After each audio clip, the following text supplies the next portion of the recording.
Olá, seja bem-vindo a Provérbios para Viver Bem. A nossa meditação no livro de Provérbios, indo buscar esta sabedoria tão prática que nós podemos aplicar de forma direta ao nosso cotidiano para viver melhor.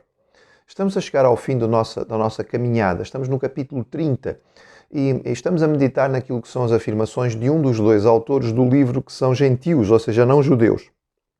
O livro termina com afirmações de autores que seriam eventualmente conhecidos de Salomão, ou ele compilou aquilo que eram os ditos destes indivíduos, ou eram ditos já suficientemente conhecidos e circulantes na época, apesar de alguma limitação, evidentemente, não havia imprensa, mas que havia alguma circulação e este material era conhecido. O Agur, aparentemente, era um indivíduo do reino de Massá, que ficava no norte da península da Arábia, uma região onde havia bastante comércio na época de Salomão, e, portanto, sendo ele, Salomão, um rei preocupado com estas questões de sabedoria, poderia conhecê-lo e guardou aquilo que eram os seus ditos.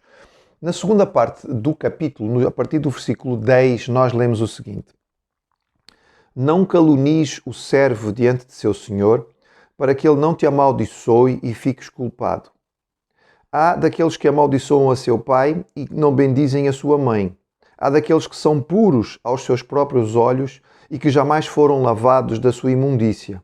Há daqueles que são altivos, que altivos são os seus olhos e levantadas as suas pálpebras. Há daqueles cujos dentes são espadas e cujos queixais são facas, para consumirem na terra os aflitos e os necessitados entre os homens. A sanguessuga tem 2 filhas, a saber, dá. Há 3 coisas que nunca se fartam e 4 que não dizem basta. Elas são a sepultura, a madre estéril, a terra que não se farta d'água e o fogo que nunca diz basta. Os olhos de quem zomba do pai ou quem despreza a obediência da mãe, corvos do ribeiro o arrancarão e pelos pintões da águia serão comidos. Orientações bem práticas, sugestões bem práticas. A primeira delas, no versículo 10, basicamente nós pedimos assim: não se meta nas questões alheias, nas questões sobretudo domésticas de outros. Há um provérbio popular que diz que entre homem e mulher ninguém deve meter a colher. É um pouco neste sentido que vai aqui. Não devemos interferir naquilo que é a vida doméstica ou o trabalho de outros que não têm a ver connosco e que nós não conhecemos bem, porque provavelmente vai correr mal.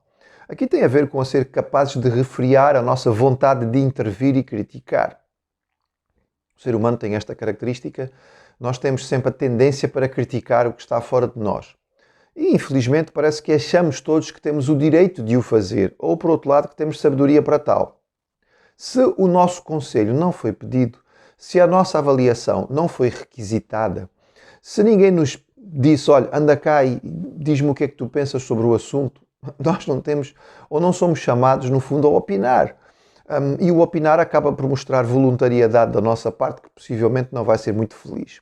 Com raríssimas exceções, diante de uma situação que é talvez dramática ou muito má, em que é preciso talvez intervir até para poder ajudar e abençoar, na maioria das vezes, a nossa intervenção, no fundo, vai mostrar um pouco de vaidade, e é o que o texto logo a seguir vai falar sobre a vaidade, que é querer intervir naquilo que é dos outros e que nós não conhecemos. Daí a orientação de Agur é: olha, não te metas.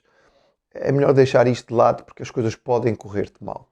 Depois ele faz uma lista de 4 coisas que são, no fundo, tolas. Coisas que são, enfim, bastante vis, desprezíveis. E ele menciona, daqueles, ou seja, é uma forma de dizer, infelizmente há gente assim. Primeira coisa, quem amaldiçoa a família. Família, mesmo quando as nossas dificuldades existem, mesmo quando existe alguma limitação nos relacionamentos familiares, é a família que temos. Nós somos parte dela. Amaldiçoar a família é um bocado como falar mal da igreja. A igreja somos nós e a família somos nós. Mas nós somos muito melhores do que os outros elementos da família ou da igreja. Cuidado. Cuidado com o orgulho, mais uma vez, que é o que ele vem falar a seguir. A palavra da nossa boca deve ser sempre palavra de bênção e nunca de maldição. E amaldiçoar a família, mais triste ainda, não é? Nem sequer aqui estamos a falar de adversários ou inimigos, mas dos próprios familiares. Portanto, refrear a boca e ter cuidado daquilo que nós falamos a respeito dos que são nossos. Segundo, o orgulho, sobretudo o orgulho, nesta primeira parte, o orgulho sem santidade. Ou seja, o indivíduo que é vaidoso e não percebe o seu próprio pecado. Uma grande tolice. É uma tolice amaldiçoar a família, é uma tolice não perceber os seus próprios erros.